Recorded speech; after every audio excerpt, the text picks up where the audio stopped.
messieurs, bonsoir. Voici les titres de ce 20h. Les Sénégalais résidents en Centrafrique lancent un appel au secours à l'État du Sénégal. Ils demandent un rapatriement en urgence.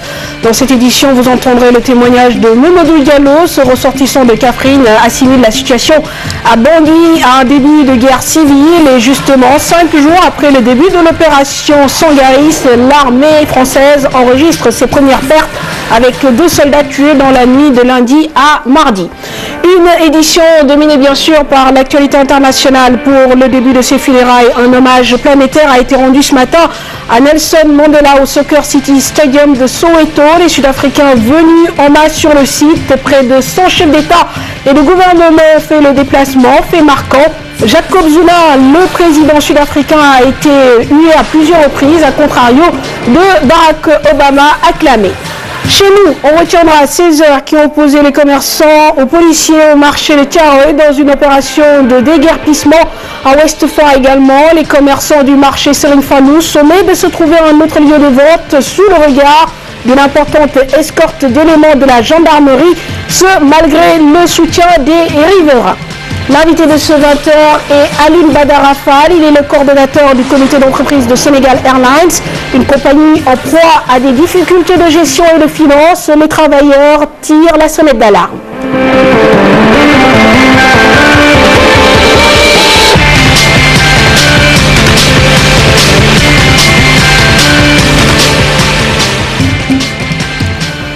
Merci de votre fidélité. Il s'appelle Mamadou Diallo. Ce ressortissant de Kaffrine vit à Bangui, lance un appel au secours aux autorités sénégalaises afin que lui et ses compatriotes puissent être rapatriés en urgence.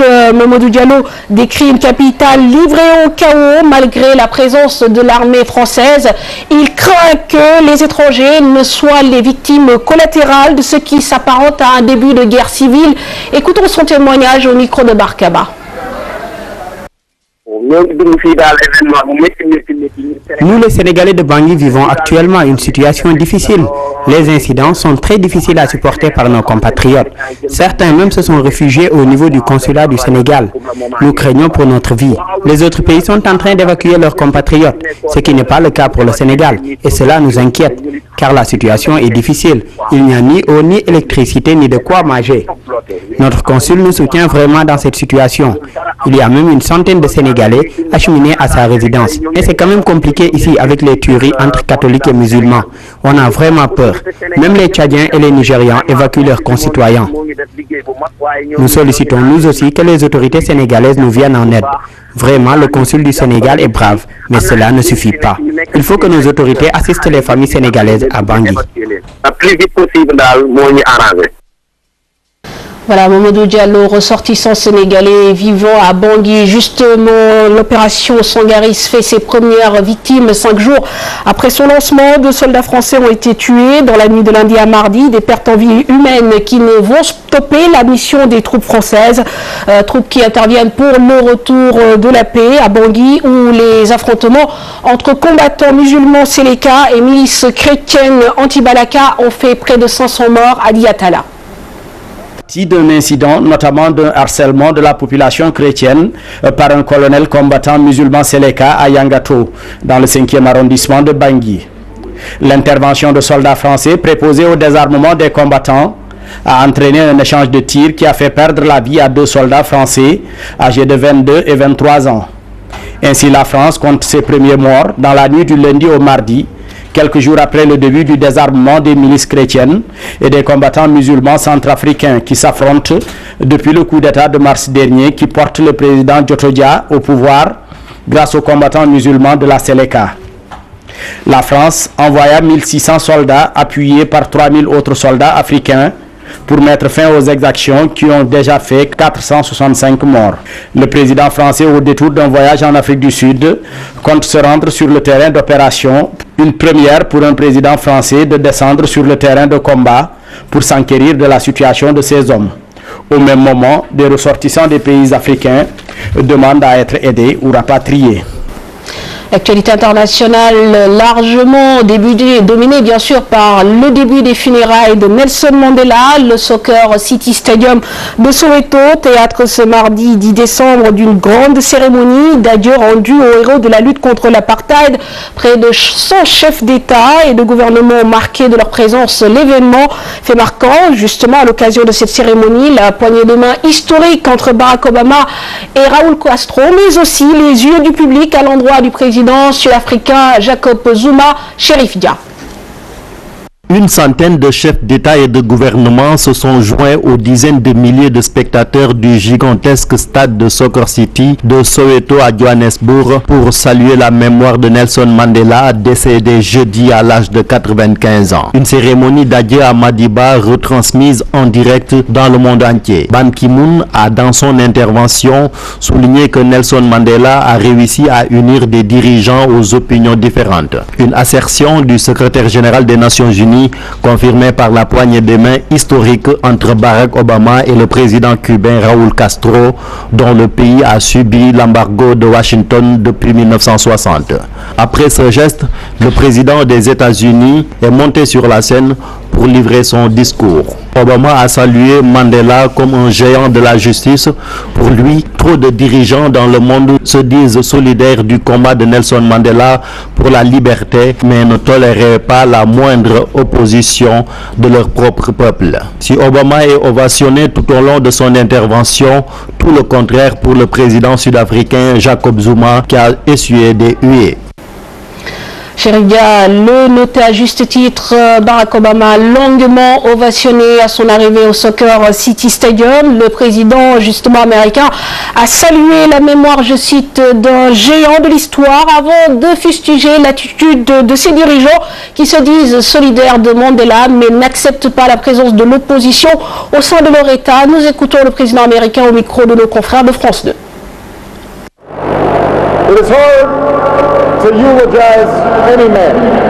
Il est difficile de faire l'éloge de toute personne, de trouver les bons mots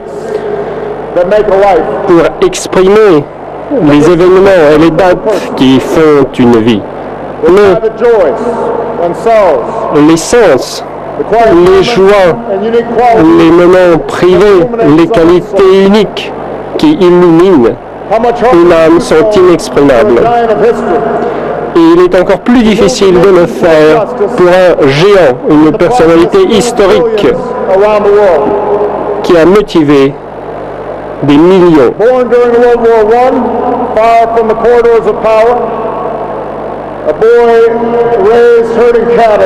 C'est un garçon qui a grandi, qui a connu la Seconde Guerre mondiale, loin des couloirs politiques et qui pourtant est devenu l'un des plus grands libérateurs du XXe siècle. Il a mené, à l'instar de Gandhi, un mouvement de résistance qui constitue un héritage immense. Beaucoup prétendent être solidaires de Madiba et de sa lutte pour la liberté, mais qui ne tolèrent pas le changement. L'hommage de Barack Obama à Nelson Mandela. Dans notre capitale, les condoléances sont présentées à l'ambassade de l'Afrique du Sud et à la résidence de l'ambassadeur, des lieux où justement nos reporters ont pu recueillir les témoignages de quelques personnalités. Maïmouna Ndiaye, Mohamed Dia. Des drapeaux en berne, des bougies allumées tout autour du livre de condoléances, une manière de rendre hommage à Nelson Mandela.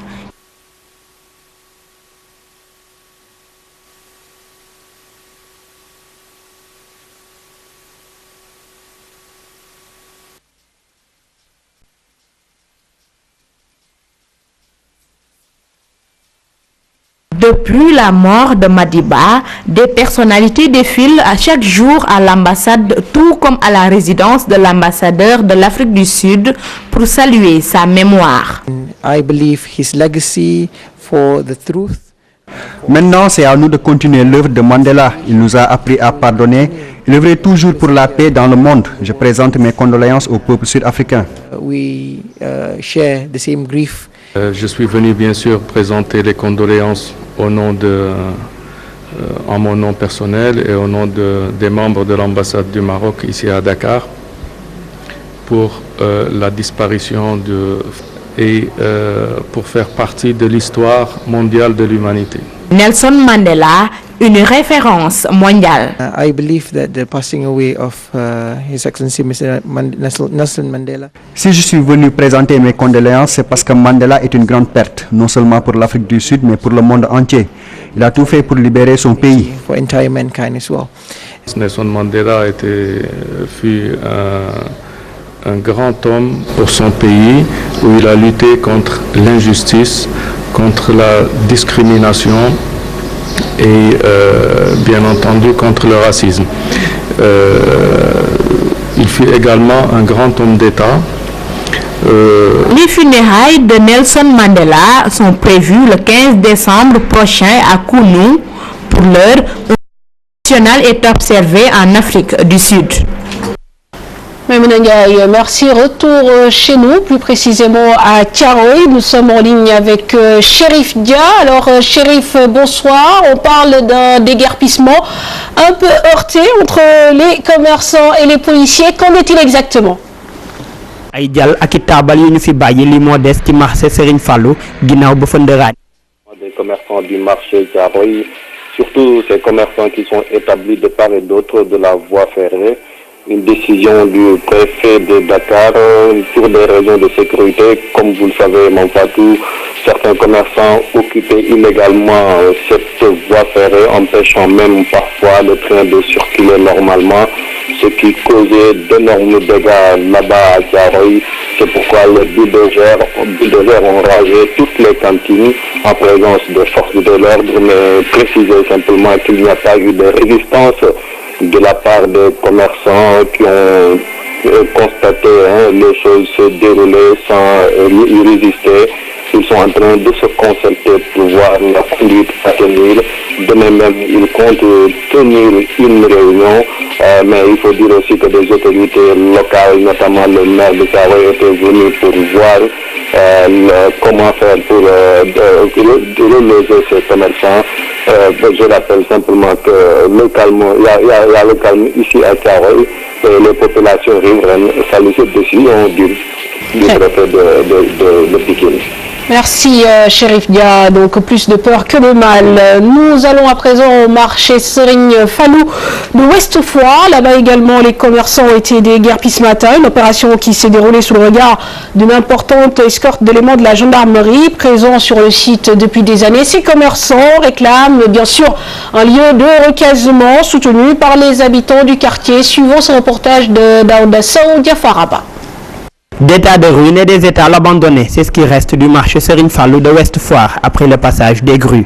Après des sommations servies aux commerçants et autres occupants, place maintenant au déguerpissement. Le site appartiendrait aux ICS, une thèse réfutée par certains commerçants. Ici, il y a deux titres fonciers, c'est moi qui vous le dis. L'un appartient aux ICS, l'autre c'est un titre foncier privé. Et le privé, on avait fait les démarches, ils nous ont dit c'est leur titre foncier. Même quand le gars est venu aujourd'hui, il m'a montré le plan. Il m'a dit si le marché ne fait pas partie. Il m'a dit ça. Et depuis lors, on nous a dit le marché ne fait pas partie du déguerpissement. Nous savons que le terrain ne nous appartient pas. On nous l'avait prêté, comme le propriétaire en a besoin, il pouvait juste nous appeler et nous en faire part. Il n'y aurait pas de problème. Ce serait plus correct. Même s'ils détruisent le marché, ce n'est pas à l'avantage des habitants de Ouest Foire. À Ouest Foire, les commerçantes du marché et les ménagères parlent le même langage. Elles soutiennent du marché Serigne Fallou n'est pas dans leur intérêt, pour cause. Il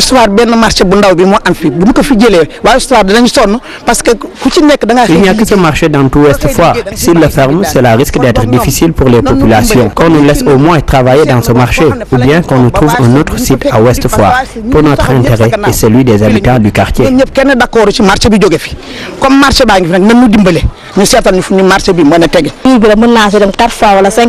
Dans la journée, je pouvais aller 4 à 5 fois au marché Serigne Fallou. Donc si le marché est déguerpi, ce sera très difficile, surtout pour nous les femmes. Imaginez le temps que l'on s'occupe des tâches ménagères avant d'aller jusqu'au marché de Yoff. Le déjeuner risque de tarder et les enfants écoliers aussi. Ce monsieur travaille ici depuis une dizaine d'années. Il s'est dit prêt à partir. Mais tout ce qu'il déplore, c'est la manière de l'expulsion. J'ai été le premier à m'implanter sur ce site. Cela fait 10 ans. Donc, si le propriétaire était venu me demander de quitter, je l'aurais fait sans problème. Ce ne serait pas de servir des sommations, comme ils l'ont fait. Ces commerçants ainsi que les autres occupants invitent les autorités compétentes à trouver un site pour le recasement du marché Serigne Fallou, à défaut de l'agrandir. Éducation à présent, le niveau d'enseignement du français n'est pas totalement satisfaisant. Le ministre de l'Éducation en avait fait part lors du vote de son budget à l'Assemblée nationale la semaine dernière. De son côté ou de leur côté, les professeurs se dédouanent et pointent du doigt la formation. Suivons ce reportage de Cher Makesek, image à Lundiagne. Ce cours passionne ses élèves de seconde. Le professeur dispense le français, une matière où la baisse du niveau est constatée, mais les professeurs se disent irréprochables. Ici au lycée Tcherno Seydou Nourou Tall, le problème ne se pose pas. Je connais personnellement tous les professeurs qui sont là et ils ont un très bon niveau en français. Ils maîtrisent leur matière, ils maîtrisent la langue française et cet outil de communication qu'est cette langue française, véritablement, ils n'ont aucun problème vraiment pour manipuler cette langue française. Une langue, on la parle, a-t-on coutume de dire. Au Sénégal, le constat est général. Les langues vernaculaires ont pris le pas sur le français. Dans la cour de l'école, à la maison ou au bureau, on utilise presque tout le temps les langues nationales. Et la maîtrise de la langue, c'est d'abord la parler. Mais faisons un peu le Sénégal, faisons un tour. Mais qui parle français? Qui parle français? Vous allez dans le bureau, les gens ne parlent même pas français. Vous venez à l'école, dans la cour, c'est le Wolof. Est-ce que les parents font l'effort véritablement d'encadrer leurs enfants?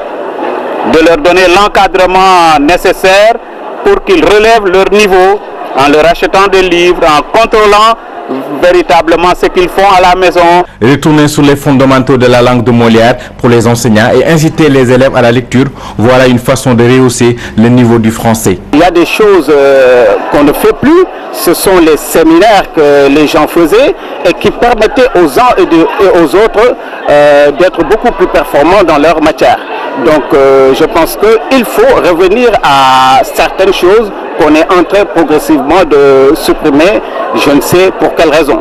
Lire, parce qu'en réalité, il sera difficile de rehausser le niveau si nous ne retournons pas à la lecture. Pour certains professeurs, la formation reste le moyen le plus efficace pour maintenir un bon niveau. Ils estiment que c'est à l'État de revoir sa politique dans ce sens. Le savoir justement récompensé avec l'école Masser Diagne de Thiaroye, lauréate de Saint-Petit-Génie, qui reçoit son prix composé entre autres d'ordinateurs, d'imprimantes et de matériel didactique. L'école était en compétition avec une 50aine d'établissements. Les autorités de l'école justement se réjouissent de cette récompense et remercient l'initiateur, en l'occurrence le label Prince Art, Adia Tala, Image Papfal. Tout travail bien fait mérite récompense. L'école Massaer Diagne de Thiaroye, tirée du lot, a vu sa salle d'informatique rénovée et équipée grâce à ses élèves Rokhaya Diop et Dieynaba Deme, entre autres, qui se sont distingués parmi 100 élèves d'autres établissements au concours de Saint-Petit-Génie. Une initiative du label Prince Art. Moi, je tenais particulièrement à remercier les partenaires qui nous ont aidés à avoir ces lots-là, Microsoft et Kangoo. Le ministère chargé des valeurs civiques représenté ici par le conseiller du ministre, M. Souané. Je tiens également à remercier particulièrement le groupe Futur Média qui nous ont beaucoup aidé pour avoir ces lots-là. Et c'est eux qui nous ont acheté les imprimantes, les rames de papier et plein d'autres lots. Et je voudrais aussi profiter de l'occasion pour remercier l'INEAD qui nous ont aidés pour la conception de tous ces documents. Ceci est une première collaboration avec Saint-Petit-Génie et je voudrais assurer Madame Ndour ainsi que toute l'équipe de Saint-Petit-Génie que nous nous engageons à collaborer pour les autres éditions à venir et en ayant toujours un peu plus. Les autorités de l'établissement et de l'inspection académique se réjouissent de l'action. Elles souhaitent en outre qu'elle serve de catalyseur dans la réduction de la fracture numérique. C'est comme si vous étiez, vous vous êtes retrouvé donc dans un désert et aujourd'hui, avec ces machines, vous allez nous aider à sortir donc de ce désert-là. nous allons essayer, comme toutes les écoles, les meilleures du Sénégal, essayer donc d'aller de l'avant en nous appuyant donc sur ce lot que vous venez donc de nous donner. Ces nombreux lots de matériel seront utilisés, comme le directeur l'a dit, à bon escient. Et j'en suis sûr, ils permettront non seulement aux élèves de s'informer, mais aussi de relever le niveau dans divers domaines. Le ministère de la Jeunesse, conscient de l'intérêt de ces petits génies, pense qu'en plus de contribuer à former les jeunes, l'émission va participer à vulgariser les devoirs civiques. Nous sommes en train d'élaborer la charte nationale du civisme et je pense que cette émission-là pourra nous accompagner sur la vulgarisation de ce programme, mais également sur le programme national de promotion des valeurs civiques. Cette partie, la partie communicationnelle, est extrêmement importante et nous nous appuierons encore une fois sur votre émission pour diffuser pour l'ensemble des élèves, mais également pour l'ensemble de la population, la promotion des valeurs civiques. Ce petit génie pour une première édition a été une réussite pour les initiateurs. La deuxième va être lancée au mois de mars prochain avec plein d'innovations pour le bonheur des potaches. Nous vous remercions. Après l'éducation, la santé, le syndicat des pharmaciens privés de nouveau au front. Après concertation avec le ministère de tutelle, l'organisation demande la mise en place d'une brigade de répression contre la vente illicite des médicaments ainsi qu'une agence nationale de médicaments pour mieux contrôler le circuit du produit. Le syndicat des pharmaciens qui ne s'en arrêtera pas a un plan de communication si l'État ne répond pas très vite à ses préoccupations. Un point de presse a été tenu ce matin, présente à ce point de presse Fatou Kineden. Faux médicaments, marché parallèle, lourdeur administrative au niveau de la douane, entre autres difficultés, la profession pharmaceutique est menacée selon les professionnels. À côté, il y a l'exercice illégal de la pharmacie, il y a les importations frauduleuses, il y a les faux médicaments qui se sévissent, il y a des zones avérées, connues par tous, où sont exercées illégalement la pharmacie. Il y a également cet exercice illégal de la profession pharmaceutique dans les cliniques privées, dans les cabinets privés, dans les garnisons militaires, j'insiste, dans les garnisons militaires, dans les garnisons de sapeurs-pompiers, dans les maisons. Avec quels médicaments, d'où est-ce que ça vient? Mais tout ça, l'État est là. Nous avons dit qu'il faut que le médicament soit élevé au rang de produit de sécurité publique. Les pharmacies sont estimées à 1013 au Sénégal avec 5000 agents environ. 35 à 40% des pharmaciens traversent des difficultés. 10 à 15 officines ferment chaque année. La mise en place d'une agence nationale de médicaments est nécessaire. On a une direction de la pharmacie, mais ça n'a pas. Il va falloir qu'on lève qu'on mette en place une agence du médicament avec une certaine autonomie de gestion, avec une certaine autonomie dans la responsabilisation et qui permettra de faire de sorte que tous les textes et lois qui seront autour de cet exercice-là soient faits légalement. Entre 2011 et 2013, la douane a effectué des saisies de médicaments frauduleux d'une valeur de près d'1 milliard par an. Le syndicat des pharmaciens privés demande par ailleurs la mise en place d'une brigade de répression.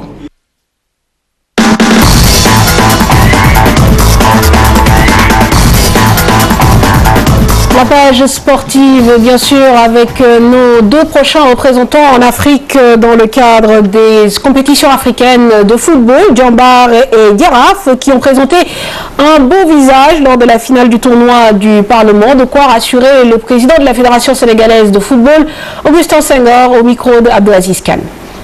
Ils nous ont remis un chèque de 10 millions pour pouvoir supporter toute l'organisation et surtout donner des moyens au club. Vous le savez, les deux finalistes vont nous représenter en Coupe d'Afrique. Aujourd'hui, ils sont dans les réglages. On voit qu'il y a de bonnes choses, mais il y a aussi des efforts à faire. On espère simplement que ces matchs qu'ils ont pu jouer leur serviront pour pouvoir faire mieux par rapport aux saisons précédentes sur le plan africain. Toujours en football, démarrage ce mardi de la première édition du tournoi international de la fraternité. Celle-ci de l'Oman de Bargny, de Dakar Sacré-Cœur, d'Africa Foot et Unoct de Moscou. Les Bargnois de l'Oman et les jeunes d'Africa Foot se sont qualifiés en finale. Y étaient présents Aline Diagne et Chersadi Boudjara. Man de Bargny Africa Foot de Dakar, c'est l'affiche de la finale de la première édition du tournoi international de la fraternité. Les Bleus de Leman ont disposé de Dakar Sacré-Cœur 1-0 en demi-finale. Une place en finale fruit d'un long travail. Notre victoire, c'est un travail de longue haleine. C'est une équipe, vous savez, qui était au Russie, finaliste. Donc nous devons confirmer quelque chose ici. Le tournoi, c'est une bonne initiative. Parce qu'il y a beaucoup de joueurs qui sont ici au Sénégal, qui n'ont pas l'autre niveau, qui ne savent pas l'autre niveau qui se déroule dans les autres continents. Donc c'est une très bonne chose. La déception est grande du côté de Dakar Sacré-Cœur. Je ne reconnais même pas mes joueurs. Donc en premier mi-temps, peut-être on avait le dessus par rapport à l'adversaire, mais en deuxième mi-temps, c'est comme s'il y avait un naufrage total. Donc ils ont mérité quand même leur victoire parce qu'ils ont mieux joué en deuxième mi-temps. Dans l'autre demi-finale, Africa Foot a souffert pour atteindre la finale.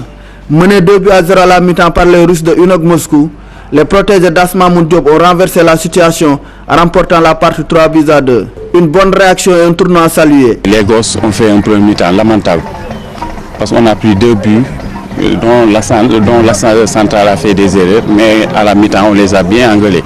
Le football c'est pas ça, parce qu'ils étaient un peu complexés, parce qu'ils jouaient avec des blancs, donc bien réagi, ils pouvaient même aller au-delà plus de 3 buts, mais on remercie le bon Dieu.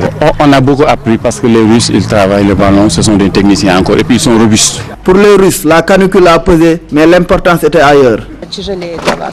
Non, et grâce. Un match, ça se joue sur 2 parties. Et le fait qu'on n'ait pas gagné, oui, c'est vrai qu'on a souffert de la chaleur, mais il est impératif de se donner à fond et de gagner quelle que soit la situation et quelle que soit la température. Donc ce n'est pas vraiment une excuse. On a pu constater que le niveau est de plus en plus professionnel et que de plus en plus vous vous approchez du niveau des équipes européennes. Et dans ce cadre-là, jouer avec vous, ça devient de plus en plus intéressant parce que il y a un échange réel qui se fait et c'est pour ça qu'il encourage. C'était ça l'objectif de ce tournoi et c'est ce qu'il applaudit. La finale du tournoi international de la fraternité entre Le Mans et Africa Foot est prévue jeudi à 11h. La participation à ce même type de tournoi en Russie est en jeu.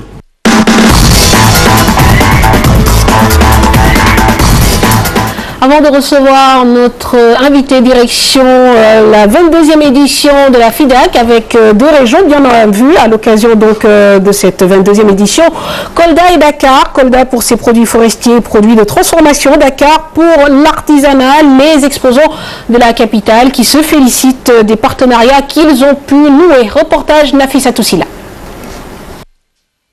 Quelques 670 km séparent Dakar de Kolda, 2 localités présentes à cette 22e FIDAK et chacune offre aux visiteurs plusieurs variétés de produits artisanaux comme forestiers. Nous avons un divers produits ici de la foresterie, de l'agriculture et de l'élevage. Pour la foresterie, nous avons l'anacar, nous avons le buis, nous avons le néré, nous avons le bois de menuiserie pour faire des meubles.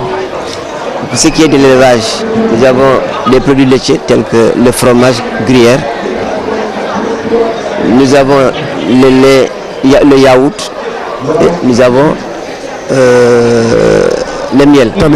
Nous avons différentes structures de l'artisanat et développement communautaire qui sont présents au niveau du centre. Donc centre dans lequel vous trouvez les différents produits de l'artisanat d'art. Donc nous avons l'artisanat d'art et de production, vous avez la couture confection qui est présente, nous avons la maroquinerie, nous avons le tissage, donc la sérigraphie, et la teinture et la saponerie. Une présence nécessaire pour une meilleure visibilité des produits et pour la Chambre des métiers de Dakar, c'est une occasion pour nouer des partenariats pour ces PME. C'est l'après-foire qui est important parce qu'une fois en fait une vitrine de présentation de nos produits locaux, artisanaux ou autres. Donc les contacts que nos artisans arrivent à tisser et qu'ils nouent après la foire Donc je crois que ce qui est important, c'est les opportunités d'affaires qui peuvent exister entre les visiteurs et les exposants après la foire et les contacts qui peuvent y tisser. Pour la région de Kolda, cette année, les exposants se sont plaints de l'enclavement de leur stand, ce qui leur a causé de petits soucis. À part le retardement qu'on a trouvé ici, parce qu'on devait commencer le 28, donc du coup on a commencé le 1er. On n'avait pas de stand. Et puis cette année aussi, on nous a amené là où tu sais qu'il y a beaucoup de clients qui nous cherchent et qui ne peuvent pas nous voir parce qu'on n'a pas l'habitude de rester dans ce coin-là. Ça aussi, c'est notre problème aussi. D'habitude, nous sommes au pavillon vert pendant des années depuis la création des chambres de métiers. L'année dernière, nous nous sommes retrouvés au pavillon brun. Cette année, voilà, nous sommes en plein air. Et là, vraiment, c'était amer. Vraiment, les régions méritent plus que ça. La foire est une grande vitrine pour valoriser ses produits. Toutes les régions ne sont pas regroupées dans un même pavillon. Elle lance un appel aux autorités du CICES pour les foires à venir concernant ce petit dysfonctionnement. Nous recevons à présent Aline Badarafal, coordonnateur du comité d'entreprise de Sénégal Airlines. Monsieur Fall, bonsoir. Bonsoir. Alors, dites-nous, aujourd'hui, depuis quelque temps, on a noté plusieurs sorties de votre part dans la presse sénégalaise. Pour peut-être tirer la sonnette d'alarme, quels sont les signes qui vous poussent justement à alerter et pourquoi ? Tout d'abord, merci de nous donner aujourd'hui l'opportunité d'expliquer un peu nos actions, c'est-à-dire le personnel de Sénégal Airlines. C'est une compagnie qui existe quand même depuis plus de 3 ans et le personnel a toujours été observateur, conciliant, mais très attentif. Donc aujourd'hui, la compagnie est dans une zone de turbulence, comme je l'ai dit tantôt. Il faudrait que des actions idoines et immédiates soient prises pour que l'activité puisse continuer, parce que ce qu'il faut savoir, c'est qu'aujourd'hui, une compagnie aérienne n'est pas soumise aux mêmes si vous voulez, procédures qu'une société normale. Une compagnie aérienne, quand elle arrête ses activités, il n'est pas question de la reprendre le lendemain ou de la redémarrer, comme on pourrait dire, 2 ou 3 jours après.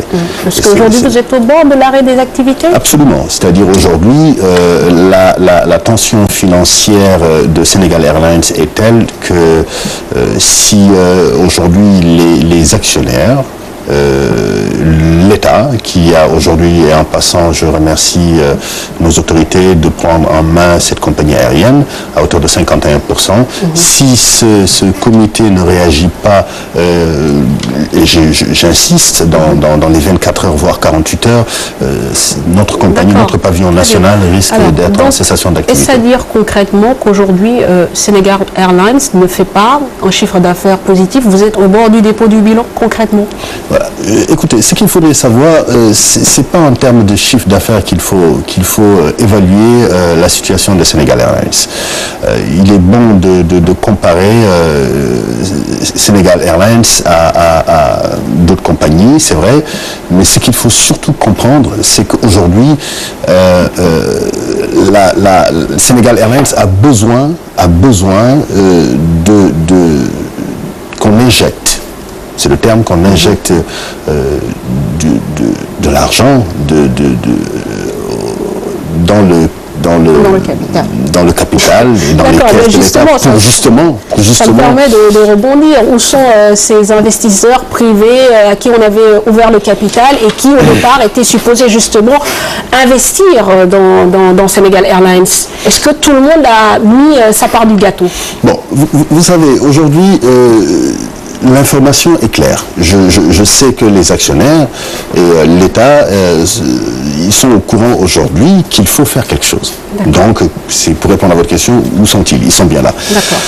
Donc, tout le monde n'a pas? Justement, il y a une partie des actionnaires qui n'a pas libéré aujourd'hui leur part des capitaux. Ça, c'est la première chose. La deuxième chose, ce qu'il faudrait savoir, c'est qu'il y a 2 phases aujourd'hui qui me semblent très, très, très important de dire. C'est-à-dire, il faudrait aujourd'hui que dans l'immédiat, que Air Sénégal puisse continuer ses activités. Ça, c'est la première phase. Il faudrait impérativement que les administrateurs, l'État, prenne en charge cette première phase, c'est-à-dire injecter de l'argent dans les caisses de la compagnie de façon à ce que... Dans les 24-48 heures. Absolument, absolument. Et la deuxième phase, il faut savoir que quand la compagnie a commencé à souffrir,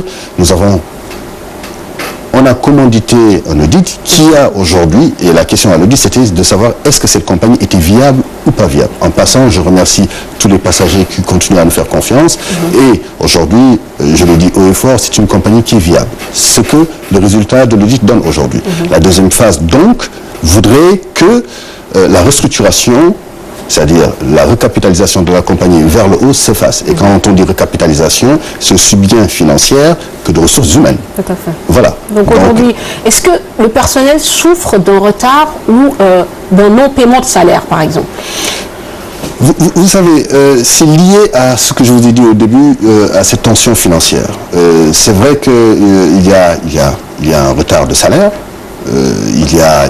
Mais c'est pas seulement le retard de salaire qui aujourd'hui est le souci du personnel. C'est vrai que quand on travaille, on s'attend à ce que les émoluments tombent tous les mois, mais pour que les émoluments puissent tomber, il faudrait que l'activité soit pérenne. D'accord. Mais quand vous dites que la compagnie est viable après, au terme de l'audit que vous avez réalisé, est-ce que ce n'est pas un peu contradictoire par rapport aux difficultés justement que la compagnie est en train de connaître? Pourquoi la compagnie serait viable aujourd'hui plus qu'hier ou au moment de sa création? Vous savez, tout dépend de ce que aujourd'hui, ce qu'on appelle le business plan de la nouvelle restructuration donne. Aujourd'hui, comme je vous dis, il y a de l'expertise démontrée au sein de la compagnie qui sont venus des horizons différents comme Air Afrique, Air Sénégal International, etc., qui sont au sein de cette compagnie, qui ont eu à se pencher, qui ont créé un comité d'entreprise élargi, qui a travaillé pour savoir que, en dehors des résultats que le cabinet de renommée a donné, cette compagnie est viable. Ce qui veut dire que dans le passé, le business plan de la compagnie initialement était un business plan aujourd'hui qui a montré ses preuves. Donc aujourd'hui, si la restructuration se fait sur la base d'une collaboration franche avec le personnel, c'est très important. Il faudrait qu'on implique le personnel dans la restructuration de la compagnie, mais inévitablement cette compagnie va marcher. Regardez un exemple clair. Il faudrait que ce réseau, le nouveau réseau de la compagnie soit un réseau long courrier, c'est-à-dire un réseau intercontinental entre l'Europe et l'Afrique, entre l'Amérique et l'Afrique. Vous savez très bien que le Sénégal a une stratégie aujourd'hui qui est basée sur sa situation géographique qui fait qu'aujourd'hui nous bénéficions des avantages que d'autres pays n'ont pas. Donc, si vous voyez Air France et Corsair se battre sur la ligne Paris-Dakar, c'est que c'est une ligne qui est très rentable. Il faudrait qu'on commence à faire cette ligne le plus rapidement possible avec des modules, c'est-à-dire avec une flotte. Mais juste une dernière question, est-ce qu'aujourd'hui l'État sénégalais est sensible à votre appel? Parce qu'on sait que Sénégal Airlines a été créé sous un autre régime, donc peut-être aussi des considérations politiques. Est-ce que vous avez l'impression qu'aujourd'hui votre appel est entendu et que vous avez justement une réponse, une attention de la part des autorités sénégalaises? Bon, moi je suis persuadé aujourd'hui qu'ils sont conscients de la situation de la compagnie. Ça, nous en sommes conscients. Et pour preuve, je crois que sur vos ondes de RFM, le ministre de tutelle, en l'occurrence le ministre du Transport aérien, a fait une déclaration. Il était aujourd'hui dans les stands de Sénégal Airlines au niveau de la foire. Il a fait une déclaration. Nous pensons qu'ils sont au courant et sensibles à la situation. Mais aucune rencontre n'est prévue, par exemple, dans les prochains délais? On fait une requête, nous avons été au ministère, nous avons rencontré le secrétaire général du transport aérien, nous n'avons pas pu accéder au ministre parce qu'il n'était pas là. Espérons que dans les 24 heures, nous espérons que demain il va nous recevoir, qu'on puisse mettre en application. Alors qu'en est-il, juste une dernière question, de l'état de la flotte au niveau de Sénégal Airlines? Est-ce que les avions roulent? Alors nous avons 4 avions, dont 3 qui volent et un qui est malheureusement au sol depuis 8 mois, qui est en partie la raison de la situation actuelle de Sénégal Airlines. Très bien. Merci Aline Badarafal pour toutes ces précisions. Je rappelle que vous êtes le coordonnateur du comité d'entreprise de Sénégal Airlines. Merci à vous, chers téléspectateurs, de nous avoir suivis. Excellente soirée à tous.